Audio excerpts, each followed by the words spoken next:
Nongeye kubaha ikaze kuri mwe mwakoze subscribe kuri YouTube channel yacu kuri IT Fast on Dollar ibagezeho ibiganiro by'ikoranabuhanga. Nawe utarayikora ndagira ngo ntugende udakozeho kugira ngo n'ubutaha n'ibindi biganiro tuzajya tugushyiraho bijyanye n'ikoranabuhanga kugira ngo bitazajya bigucika umenyere amakuru ku gihe. Uyu munsi wa none rero nkaba ngiye kubereka application yagufasha kugarura telefone yawe mu gihe yibwe bitakugoye. Iyi application imikorere yayo ni ukuvuga ngo iyo uyishyize muri telefone, mu gihe umuntu agerageje kuyinjiramo inshuro wagennye imwe cyangwa ebyiri, ihita ifotora, ihita ifata screenshot y'umuntu ushaka kwinjiramo, ikakohereza ifoto yiwe, ikakwereka na location y'ahantu aherereye. Tudatinze rero reka mbereke uko wayesitara muri telefone yawe n'uko wakora iyo setup kugira ngo nawe uzabashe kugaruza telefone yawe mu gihe yibwe bitakugoye. Uzaza aho usanzwe ushakira application kuri Play Store cyangwa App Store, uze muri search wandikemo ClockCatcher, iyi ngiyi searching.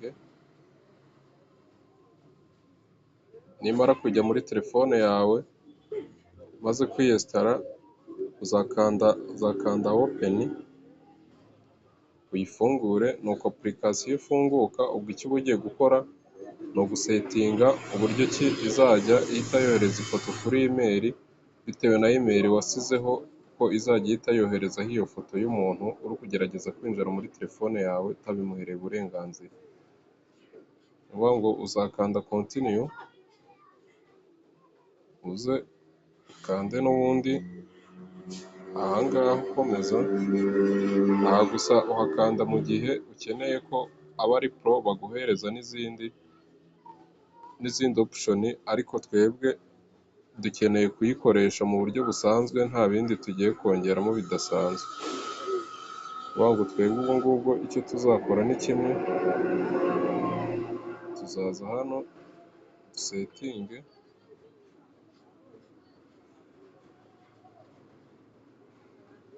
urabona hano waba bakwereka uko ushobora kuyigura kugira ngo ujye ubasha kuyikoresha.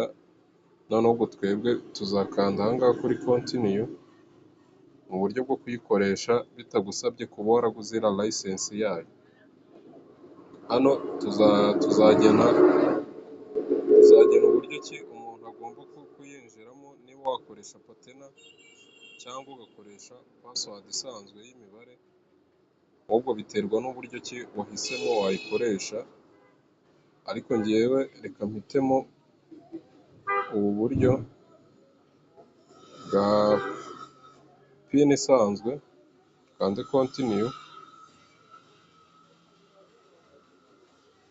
kande continue, kugira ngo urabibona n'ubundi bahita bakwereka n'imikorere yayo. Ni ukuvuga ngo buri uko umuntu yinjiyemo akagerageza inshuro zirenga izo wagennye ku unlockinga telefone yawe, ihita imufata ifoto ariko mu buryo watazi ntanamenye ko byabaye. Tuzakanda continue hano, ubwo uba uri gukora setup yayo. Ukomeze gukora setup yayo,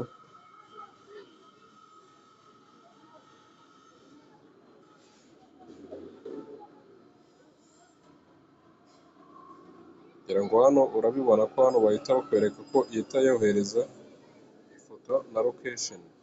Hano barabyerekana mu gihe umuntu agerageje kwinjira muri telefone yawe, icyo gihe telefone izahita imufotora ikoresheje kamera y'imbere, ariko mu buryo atamenye ihita yohereza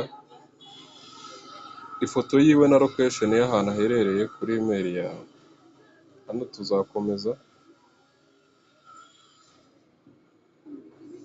igihe baba bari kugusaba ko setinga email izajya yoherezwaho ya foto na location y'aho umuntu aherereye. Njyewe aya ma email mfitemo ahangaha, reka mpitemo iyi ngiyi. Ubwo niyo mpisemo ko izajya yoherezwa, ifoto na location by'aho umuntu aherereye mu gihe agerageje gukuramo password ariko ntabimuhereye uburenganzira. Nzategereza akanya gatoya ibanze ifunguke.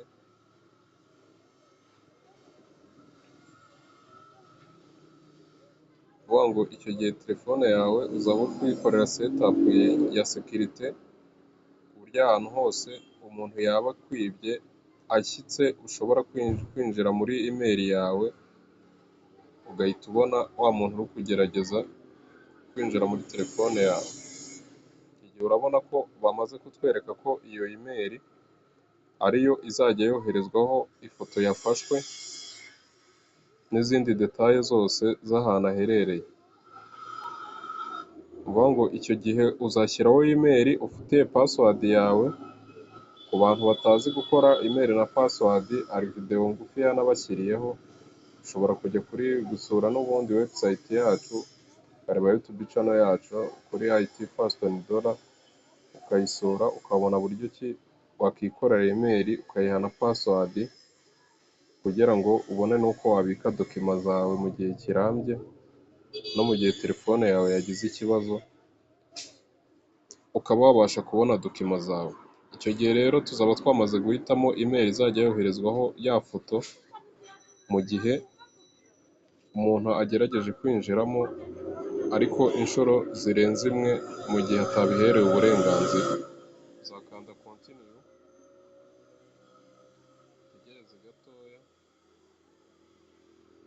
Hano urabona ko email yamaze kwemerwa ko ariyo izajya yakira. Icyo gihe location n'ifoto y'umuntu uri kugerageza kwinjiramo ntabimuhereye uburenganzira. Uzakanda next.